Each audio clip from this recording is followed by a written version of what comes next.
दोस्तों, भारत एक ऐसा देश है जहां लोग मेहनत तो पूरी ताकत से करते हैं, लेकिन अपनी ही सफलता को दुनिया के सामने दिखाने में पीछे रह जाते हैं। हम जीतते जरूर हैं, लेकिन चुप रहते हैं। हम इतिहास रचते हैं, लेकिन उसे खबर नहीं बनने देते। और फिर यही सोच हमें वैश्विक जो मंच है उन पे हमें पीछे धकेल देती है। दोस्तों, स्वागत है आपका KKSPR न्यूज पर।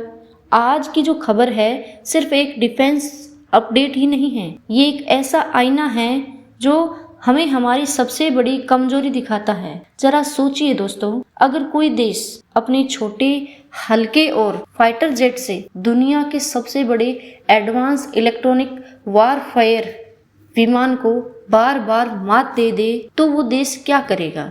वो इस उपलब्धि को हर एक प्लेटफॉर्म पर दिखाएगा, अपने जो विमान है उसको एक ब्रांड बना देगा और वो दुनिया को बताएगा कि अब गेम बदल चुका है। लेकिन इसी ही तौर पर भारत ने क्या किया? कुछ भी नहीं। और यही उसकी सबसे बड़ी कमजोरी है और यही सबसे बड़ा सवाल है। दरअसल दोस्तों, 2024 में तरंग शक्ति नाम के एक बड़े एयर एक्सरसाइज के दौरान भारत का जो तेजस फाइटर जेट है एक बेहद खतरनाक अमेरिकी प्लेटफॉर्म EA-18 ग्राउलर के सामने था। अब जिन लोगों को ये नहीं पता उनके लिए एक जानकारी है, ये एक आम लड़ाकू विमान नहीं है। EA-18 ग्राउलर सिर्फ एक मिसाइल ही नहीं चलाता, ये दुश्मन के रडार, कम्युनिकेशन और पूरे इलेक्ट्रॉनिक सिस्टम को जाम कर सकता है।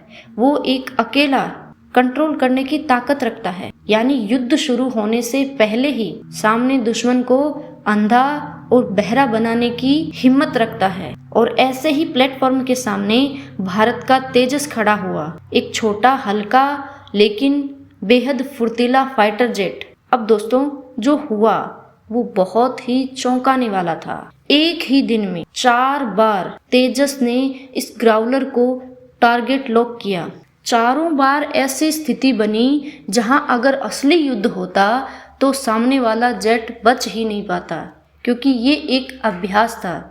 ये कोई एक थ्योरी नहीं है, ये कोई बड़ा चढ़ा के बात नहीं, ये रियल एक्सरसाइज में हुआ एक प्रदर्शन था। और यहीं से कहानी बदलनी भी चाहिए थी, लेकिन नहीं बदली। भारत ने इसे दुनिया के सामने रखने का फैसला ही नहीं किया। इसके बाद न कोई प्रेस रिलीज हुई, न कोई इंटरनेशनल प्रमोशन हुआ तेजस का, न कोई रणनीतिक लीक हुई, बस एक खामोशी। अब जरा एक सेकंड सोचकर आप देखो, अगर यही काम अमेरिका, चीन या कोई यूरोपीय देश करता तो क्या हुआ होता? हर जगह उसी की चर्चा होती, वीडियो बनते, एनालिसिस चलते और डिफेंस मार्केट में एक हलचल सी मच जाती।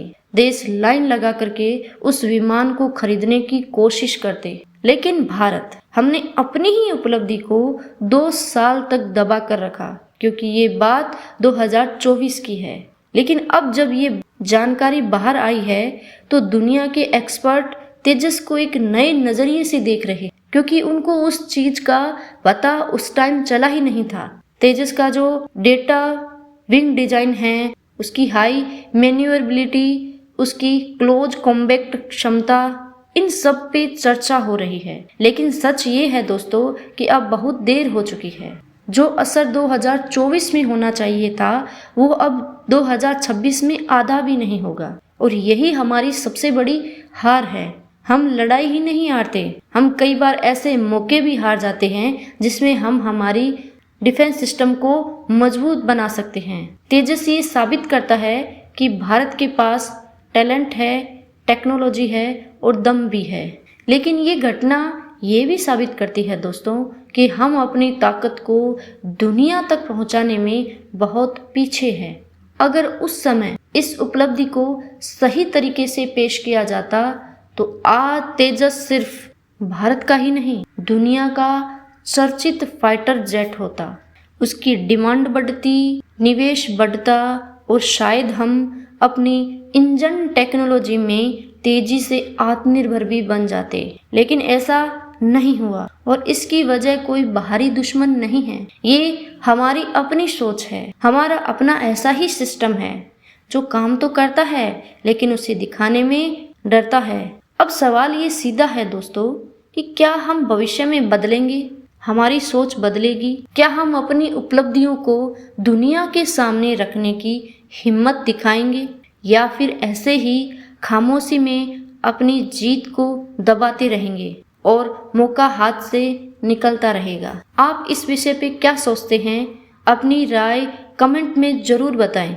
जय हिंद दोस्तों।